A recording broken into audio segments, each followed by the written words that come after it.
Hello students, this is Dinesh Kumar Yadav, and in the previous video we have studied about Ohm's law. So from Ohm's law we get a constant, that is resistance. ठीक है, V हमने बताया था यहाँ पर that V is proportional to I और V is equals to IR. तो यहाँ पर हमें एक constant मिला था, इस constant को हमने बताया था resistance. तो यहाँ पर इस constant को मैं define करना चाहूँ तो मैं लिख सकता हूँ R is equals to V divided by I. ठीक है, कि ये क्या होता है, this is the ratio of current and voltage, sorry this is the ratio of voltage and current, voltage और करंट का रेशियो होता है. So resistance is defined as the ratio of potential difference and current flowing through a conductor. तो क्या है, potential difference और current का ratio होता है and it oppose the flow of current. तो रेजिस्टेंस बेसिकली जो है ये करंट के फ्लो का अपोज करता है. ठीक है, करंट के जो है उसको फ्लो को धीमा करता है, यहाँ पर उसको अपोज करता है. So R is equals to V upon I. ठीक है, तो भाई अगर किसी वायर के अंदर करंट फ्लो कर रहा है तो रेजिस्टेंस क्या काम करेगा, रेजिस्टेंस जो है उस करंट को अपोज करने की कोशिश करेगा, उसको अपोज करने की कोशिश करेगा. ठीक है, तो this is the resistance. The SI unit of resistance is ohm. Resistance की SI यूनिट यहाँ पर हमारी होती है ओम और इसको ओमेगा लेटर से यहाँ पर रिप्रेजेंट किया जाता है. The dimensional formula of resistance is M(L2T-3A-2). ठीक है, ये हमारा डायमेंशनल फॉर्मूला होता है, इसको यहाँ पर हम ड्राइव कर सकते हैं. So R equals to V upon I. तो V जो है इसको मैं लिख सकता हूँ W divided by Q into I. ठीक है, वोल्टेज का फॉर्मूला लिख दिया हमने. W work equals to force into displacement, so force into displacement divided by Q into I. अब यहाँ पर देखिए फोर्स का डायमेंशनल फॉर्मूला होता है ML(T-2). डिस्प्लेसमेंट का फॉर्मूला हो गया L डिवाइडेड बाय Q का फॉर्मूला हो गया 8T.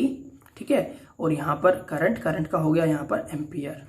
तो यहाँ पर इसको मैं लिख सकता हूँ ML2T-2 और ये आ जाएगा हमारा A-2 एंड T-1 और इसको मैं सिंपली लिख सकता हूँ M1L2T-3 and A-2. So this is the dimensional formula of resistance M1L2T-3 A-2. Next it is a scalar quantity. ठीक है, आप समझ सकते हैं स्केलर क्वांटिटी है. बात करते हैं cause of resistance.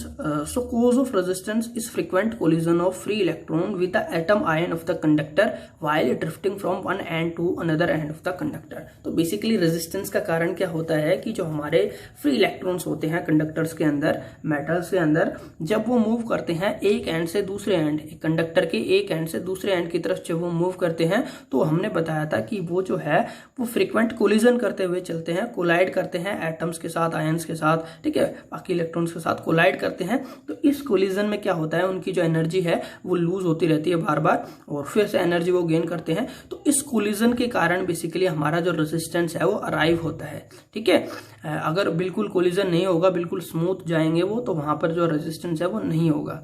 ठीक है, तो resistance is because of collision of atom, collision of electrons with atom ion.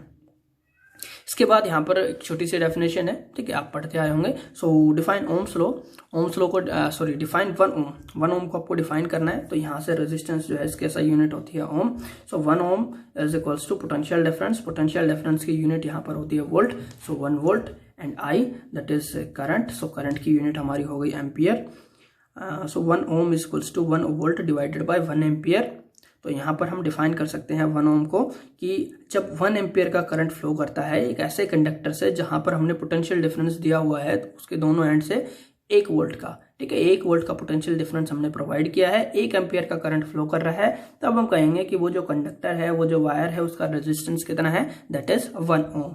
So 1 ohm is 1 volt divided by 1 ampere and 1 ohm is the resistance of a conductor through which 1 ampere current flow when potential difference is 1 volt is applied across the ends of the conductor. ठीक है, एक conductor है, उसके and में अगर आप 1 volt का potential difference apply करोगे, अगर 1 एम्पियर का करंट फ्लो करता है उस प्रोसेस में, then the resistance is said to be 1 ohm. So this is the definition of 1 ohm. So that is all for today and thank you for watching this video.